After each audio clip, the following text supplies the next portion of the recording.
Many thanks for joining us and a warm welcome to the midweek edition of Primetime News. I'm Selima Shimwefeleni Masipa. Diplomatic matters lead tonight's news bulletin. Outgoing High Commissioner of Australia to Namibia, Geeta Kamath, bade farewell to President Dr. Hage Geingob at State House on Tuesday. Let's have a listen in. Kamath said Namibia is one of Australia's good investment partnerships in the Commonwealth in various trading areas, particularly the mining sector, where collectively Australian companies are the biggest investors. She said the two liberal democracies share common values as members of the Commonwealth and have good cooperation in the United Nations, where they co-chaired the UN high-level panel discussion on HIV and AIDS in 2020. Noting that Australia recently increased its contribution to the Global Fund on HIV and AIDS to $250 million to help countries end HIV, including Namibia. Kamath said that this year, the Australian government contributed $6 million Namibian dollars to the Red Cross Namibia to address food security in the northern regions, which were affected by drought, which is something Australia is fighting as well. She further indicated that another area of cooperation is the education sector, where Australia offers scholarships for short courses to Namibians to study in various areas, especially climate change, noting that the two countries have similar climate patterns and are affected by the climate change similarly. For Nampa TV, Linia Dishana. On to matters pertaining to education. Pupils at the Siguruguru Senior Primary School on the outskirts of Rundu are set to receive a major boost as the school is set to receive 12 classrooms, an administration block and an ablution facility, all at a cost of 20 million Namibian dollars. From the Kavango East region, Sawi Hausiku compiled this report. This was said by the governor of the Kavango East region, Bonifacius Wakudumo, during the official handover of school furniture to the school by Prime Minister Sarah Kuongelo-Madila on behalf of the Office of the Prime Minister on Tuesday. The school was established under trees in the Tumweneni informal settlement by community members in 2019 for learners who had to travel long distances to and from school on a daily basis. The community erected corrugated iron structures, which were later replaced by tents when government took ownership of the school in 2020. The governor said construction of the school will commence before December. While handing over the desks and chairs, Kuongelo-Madila says she's happy to see the positive attitude of the teachers and learners, regardless of the harsh conditions. The Prime Minister further called on local corporate entities to meet government halfway to ensure that there is investment in social development. Reporting for Primetime News, I'm Michael Madimba. Moving on, in worrisome statistics, the number of girls at risk of child marriage over the next 10 years has increased to 110 million as a result of the COVID-19 pandemic. Shalva Wells breaks down the why and the numbers for us. This number increased from 100 million due to pandemic-related poverty and education disruptions. United Nations Population Fund Executive Director Natalia Kanem said in a press release issued to mark the annual International Day of the Girl Child on Tuesday. International Day of the Girl Child empowers and amplifies the voices of girls and recognizes the importance, power and potential of adolescent girls by encouraging the creation of more opportunities for them. Kanan said a girl child's life should begin as an open book in which she writes her own story, adding that if the girls are nurtured, encouraged and supported as they move through life chapter by chapter, they have a better chance of recognizing that they deserve opportunities and opinions. Kanan went on to say that if all girls finish secondary school, child marriage should drop by 66% and girls can get the future they deserve by investing in quality education, ensuring decent work for women, and dismantling harmful gender norms and stereotypes. UN Secretary-General Antonio Guterres on Tuesday lauded the collaboration between the United Nations and the African Union as the best ever, while noting that major challenges lie ahead. More from this report. Guterres told a Security Council meeting on cooperation between the UN and the AU that in the 20 years since its creation, the African Union has shown its determination to work towards integration, peace and prosperity on the continent. He said that collaboration between the United Nations and the African Union has never been stronger, but major challenges remain, including conflicts and unconstitutional government changes. The Secretary General said that for many Africans, climate change is not a distant threat but a daily reality, even though Africa barely contributes to the global greenhouse gas emissions. He said, "We prepare for COP27 in Egypt next month. I urge leaders, especially from G20 countries, which are responsible for 80% of greenhouse gas emissions, to finally take the urgent action needed." The UN chief said the climate conference must also deliver concrete actions on loss and damage. For Nampa TV, Linia Dijana. When we return, IMF cuts 2023 global growth, warns major economies to stall.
Welcome to Primetime Biz, where business and economics are the focal themes. The International Monetary Fund on Tuesday noted that global growth is expected to slow further next year, downgrading its forecasts as countries grapple with the fallout from Russia's invasion of Ukraine, spiraling cost of living, and economic downturns. Let's get the details from this report. The world economy has been dealt multiple blows, with the war in Ukraine driving up food and energy prices following the coronavirus outbreak, while soaring costs and rising interest rates threaten to reverberate around the globe. The International Monetary Fund Economic Counselor Pierre-Olivier Gourinkas, in a blog post accompanying the fund's latest World Economic Outlook, said that this year's shocks will reopen economic wounds that were partially healed post-pandemic. He warned that more than a third of the global economy is headed for a contraction this year or next, and that the three biggest economies, the United States, European Union and China, will continue to stall. In its report, IMF trimmed its 2023 global GDP forecast to 2.7%, 0.2 points down from July's expectations. That's all the top news we had for you this evening. Stay tuned for the Business and Economics Roundup, followed by the weather forecast.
Welcome to Sport Planet.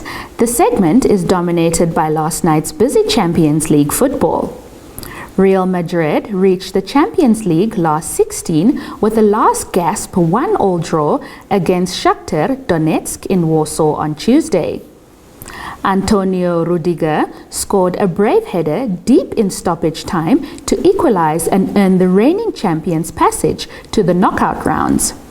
Rudiger left the pitch covered in blood, and the Shakhtar goalkeeper had to see out the final seconds with a bandage wrapped around his head. Madrid now lead Group F on 10 points ahead of RB Leipzig on 6 after they beat Celtic 2-0 in Scotland, while Shakhtar are third on 5. Elsewhere on the same night, Chelsea took a big step towards the Champions League last 16 with a 2-0 win at AC Milan, which took them top of Group E and left the Italians wondering what might have been. Graham Potter's side took control at a packed San Siro against a Milan team who had to play most of the match with 10 men after Fikayo Tomori was controversially handed an early straight red card. Stand by for your sports roundup.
With the sports news, we've come to the end of tonight's primetime news. Many thanks for watching. Do make a date with us tomorrow for yet another edition of Primetime News. From myself, Salima Shumwefeleni Masipa, and the entire production crew behind the scenes, it's good night.